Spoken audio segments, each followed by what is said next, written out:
আল্লাহ পাক বললেন, আসমান ঠিক আছে, তুমি যখন আমার কোরআনুল কারীমকে আমানত হিসাবে কিছু সময়ের জন্য রাখতে পারলা না, সমস্যা নাই। আসমান তুমি যদি না পারো, অবশ্যই আমার জমিন এই কোরআনের আমানত রাখতে পারবে। আল্লাহ পাক যখন জমিনকে বললেন, ও জমিন রে, আমার এই কোরআনুল কারীম আমি আসমানের উপরে দিতে চেয়েছিলাম, আসমান এই কোরআনুল কারীমের আমানতটা রাখতে অস্বীকার করলো। জমিন তুমি বলো বলো, এই কোরআনুল কারীমটা তোমার উপরে কিছু সময়ের জন্য রাখতে পারবা কিনা?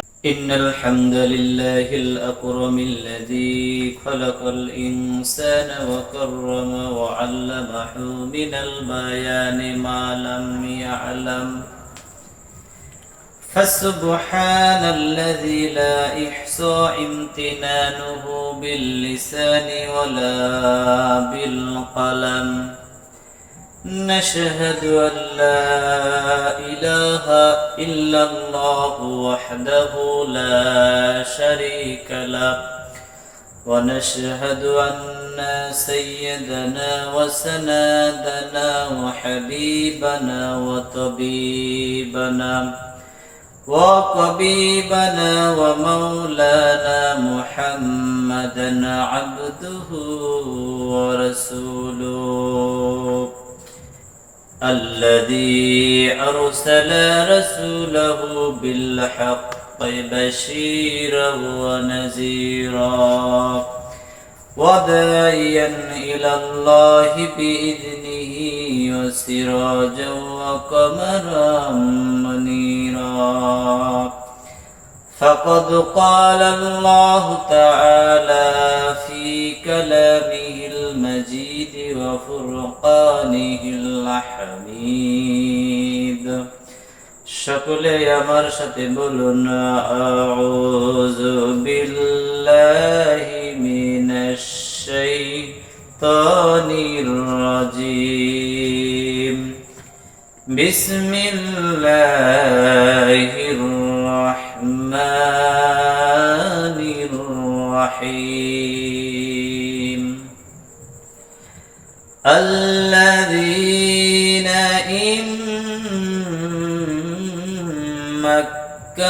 مكناهم في الأرض أقاموا الصلاة وآتوا الزكاة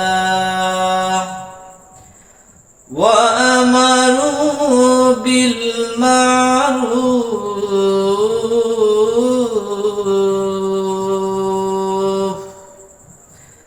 ونهوا عن المنكر ولله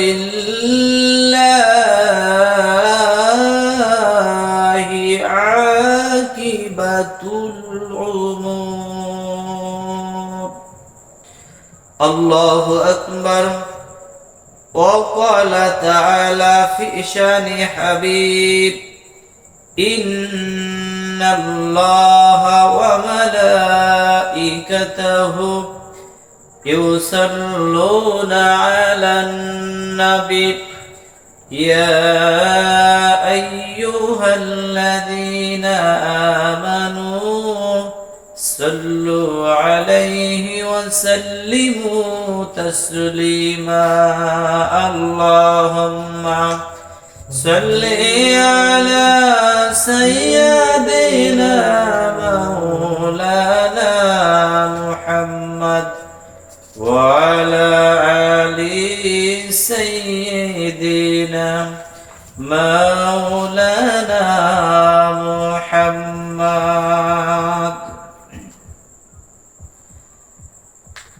আল্লাহ তাবারক তাআলার দরবারে লাখ কোটি শুকরিয়া যে আল্লাহ তাআলা আমাকে আপনাদেরকে আজকে এই কোরআনুল কারীমের তাফসীর শোনার জন্য আমাকে আপনাকে কবুল করলেন। এর জন্য আমরা সেই রবের দরবারে, সেই স্রষ্টার দরবারে, সেই মনিবের দরবারে শুকর আদায় করি। সকলে বলি আলহামদুলিল্লাহ। আলহামদুলিল্লাহ। হামদনাথের পরে সেই নবীজির উপরে দরুদ এবং সালাম, যেই নবীকে সৃষ্টি না করলে কোনো কায়নাত সৃষ্টি করতেন না, সেই বিশ্ব মানবতার নবী, মুক্তির নবী, দোজাহানের নবী, নবী মুহাম্মদুর রাসূলুল্লাহ সাল্লাল্লাহু আলাইহি ওয়াসাল্লামের উপরে লাখ কোটি দরুদ এবং সালাম সকলে একসাথে এক বাক্যে আওয়াজ করে বলি সাল্লাল্লাহু আলাইহি ওয়াসাল্লাম। সম্মানিত মুসলমান ভাইরা, আল্লাহ তাআলা আমাকে আপনাকে মুসলমান হিসেবে মুসলমানের ঘরে জন্ম দিয়েছেন, এর জন্য আমরা খুশি না বেজার? কারণ আল্লাহ পাক আমার আপনার উপরে যে একটি কিতাব নাজিল করে দিলেন, এই কিতাবটা মহামূল্যবান গ্রন্থ আল কোরআন। যেই কিতাবটার এতই দাম, এতই মর্যাদা, যেই কিতাবটা আল্লাহ পাক সর্বপ্রথম আসমানের উপরে নাজিল করতে চেয়েছিলেন, কিন্তু আসমান বলেছিল আল্লাহ তাআলা এই কিতাবের যে মর্যাদা, এই কিতাবের যে দাম, এই কিতাবের যে ওয়েট, এই কিতাব আমি আসমান এটার আমানত বহন করতে পারবো না।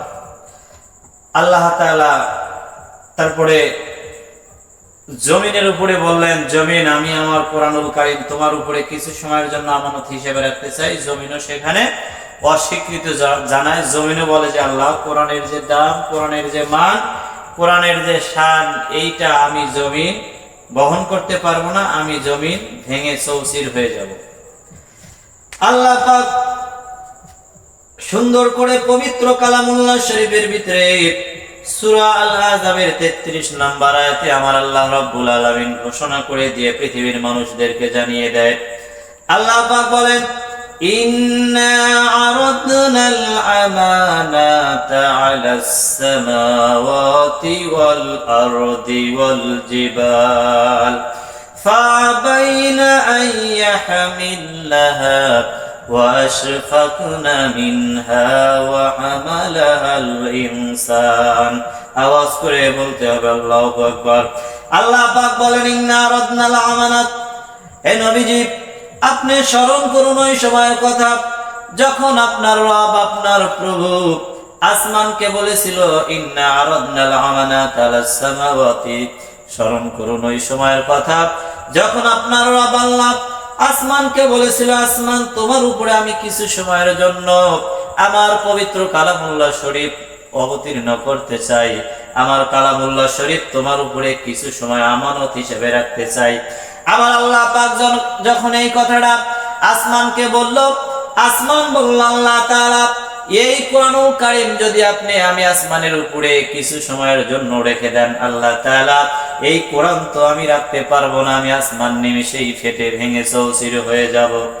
আল্লাহ পাক বললেন, আসমান ঠিক আছে, তুমি যখন আমার কোরআনুল কারীমকে আমানত হিসাবে কিছু সময়ের জন্য রাখতে পারলা না, সমস্যা নাই। আসমান তুমি যদি না পারো, অবশ্যই আমার জমিন এই কোরআনের আমানত রাখতে পারবে।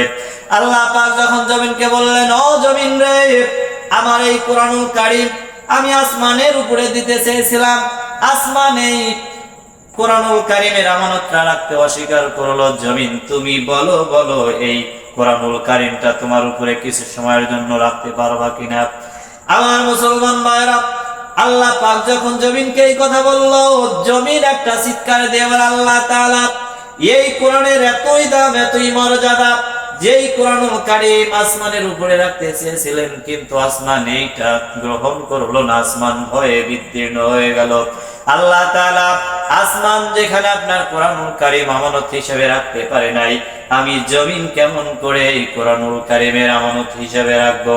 ওগো দয়াময় আল্লাহ, আমি জমিনও তো পারবো না এই কোরআন আমার উপরে বহন করতে, কারণ আসমান পারে নাই, আমি জমিনও পারবো না।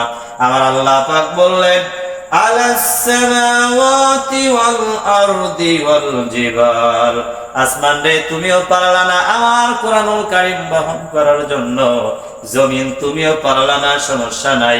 আসমান পারে নাই, জমিন পারে নাই।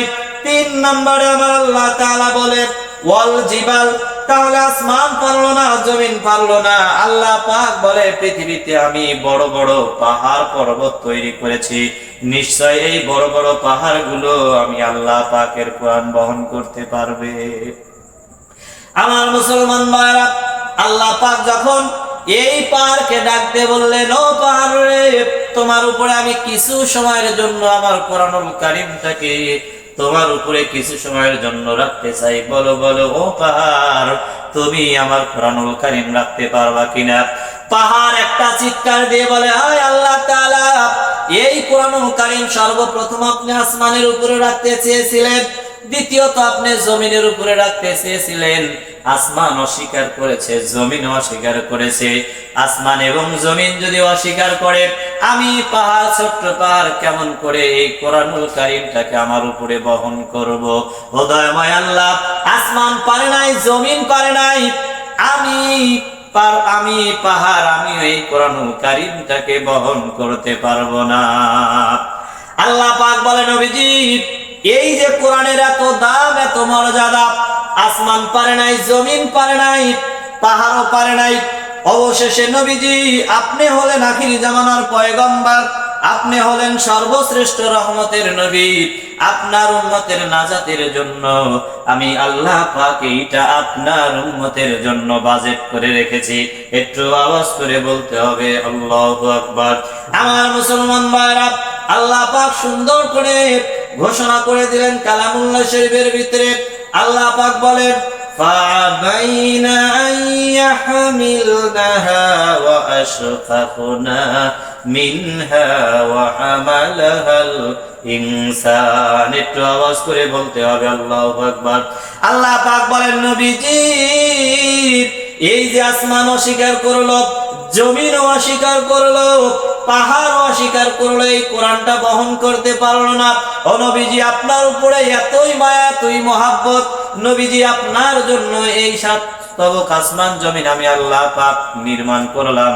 এই যে ধরা আমি আল্লাহ পাক নবীজি আপনার প্রেমে মাতোয়ারা হয়ে আমি সৃষ্টি করলাম, আপনার উম্মত গুলো জাহান্নামে চলে যাবে, এইটা আমি আল্লাহ পাক সহ্য করতে পারবো না। তাই এত দামি কোরআনটা নবীজি আপনার উম্মতের জন্য আমি আল্লাহ পাক বাজেট করে দিলাম। আমার মুসলমান ভাইরা, আজকে সেই কোরআনের বিরুদ্ধে স্লোগান হয়, আজকে এই কোরআনকে নিয়ে ইহুদি, কাফের, খ্রিস্টানের বাচ্চারা, নামধারী মুসলমানের বাচ্চারা আজকে এই কোরআনের বিরুদ্ধে স্লোগান দেয়, কোরআনের বিরুদ্ধে পার্লামেন্টে আইন পাস করতে চায়। কিন্তু আল্লাহ পাক বলে, নবীজি